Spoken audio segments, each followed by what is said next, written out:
belum lengkap tanpa ada tasawuf. Saya bagi contoh, tuan-tuan datang ke masjid. Macam malam ni lah ya, tuan-tuan kita datang masjid, ataupun esok subuh tuan-tuan datang masjid. Bila kita datang masjid ni tuan-tuan, alhamdulillah tak ada masalah.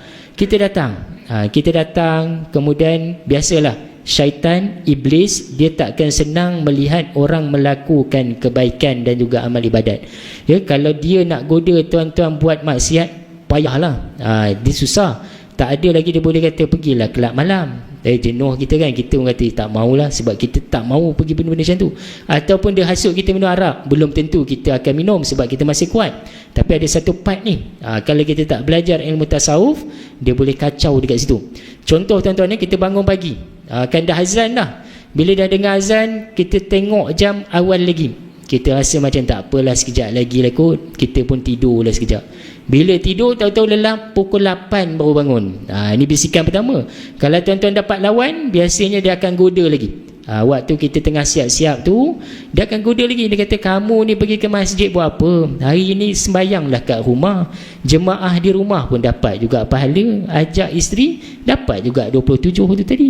Kita pun rasa ya tak ya juga. Hari-hari aku dah memang pergi, hari ni nak rehat sekejap lah. Contoh tuan-tuan ya. Itu godaan kedua. Kalau tuan-tuan dapat lawan, alhamdulillah, itu yang terbaik. Dan kepada orang rumah, isteri-isteri, jangan pernah kita halang suami datang ke masjid, sebab itulah tuntutan bagi orang lelaki. Habis ustaz, kami ni orang perempuan duduk di rumah je ke? Kalau tuan-tuan ada perempuan ada keupayaan nak ikut, silakan, tak ada masalah. Kalau tak ikut pun tak apa, sebab pahala yang laki-laki tuan-tuan pergi ke masjid ni akan dapat juga pada puan-puan di rumah. Ya, sebab puan-puan yang sediakan kain pelikat suami, gosokkan jubah yang tadi, memudahkan urusan suami datang ke masjid, segala benda tu akan dapat juga pahala pada puan-puan. Jadi galakkan suami ke masjid. Bila suami dah datang masjid tadi, tuan-tuan semua, iblis tadi dia tak akan biarkan begitu juga. Bila dah masuk, apa dia buat tuan-tuan? Kamu dah datang masjid, duduk je lah, nanti sekejap lagi Bilal dah qamat, barulah bangun. Dia tak nak kita buat solat sunat tak. Kita lawan lagi solat sunat tuan-tuan. Kemudian bila dah lawan solat sunat masuk kita buat juga, Bilal dah qamat, dia takkan biarkan kita begitu juga. Dia kacau lagi kita. Kamu duduk je lah belakang, senang nak balik nanti. Itu kita duduk belakang tu senang nak lari daripada pintu kan. Kalau kamu duduk depan, duduk sah depan, malu kamu nanti.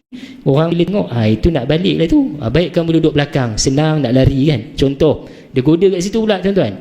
Lepas pada tu, kalau tuan-tuan berjaya lawan lagi tuan-tuan hasutan tersebut, kita pun duduk di saf hadapan. Kita rasa macam dah selesai lah. Sebab tu bila duduk di saf depan ni tuan-tuan, sabit dalam hadis Nabi yang sahih, ya, barang siapa yang dapat berebut saf depan, itulah yang terbaik. Hingga kan Nabi sebut dalam hadis, kalaulah mereka tahu ganjaran pahala yang ada di saf hadapan, pasti mereka akan cuba juga nak duduk, walaupun sampai kena buat undian, sampai nak kena mengundi tadi, siapa dulu dapat dia punya. Sampai tahap macam tu. Dan kalau tuan-tuan dah dapat di saf depan, iblis tadi akan cuba lagi godaan yang terakhir. Inilah pentingnya atas dan dia akan bisikkan dalam hati kita, bagusnya kamu ni. Kan ayat simple je tuan-tuan, hebat kamu ni. Rasanya dekat seksyen berapa ni, seksyen 17 ni, Masjid Al-Amin, kamu yang paling alim. Jiran kamu tidur, kamu datang. Kawan-kawan kamu kan kadang datang, tak datang, kamu datang juga. Kita pun jawab dia punya persoalan tadi, ya tak ya juga. Sudah. Kalau sampai ya tak ya juga, betul lah, aku rupanya alim. Yang itu dah kacau tuan-tuan. Itulah gangguan yang dipanggil sebagai hasad, dan juga perasaan bukan hasad lah, kita panggil riak, ujub, takbur. Yang itulah yang merosakkan jiwa kita dan akhirnya menjadikan kita lah terpaling hebat. Sebab tu ilmu tasawuf ni peranannya apa tuan-tuan? Untuk menyucikan jiwa dan hati.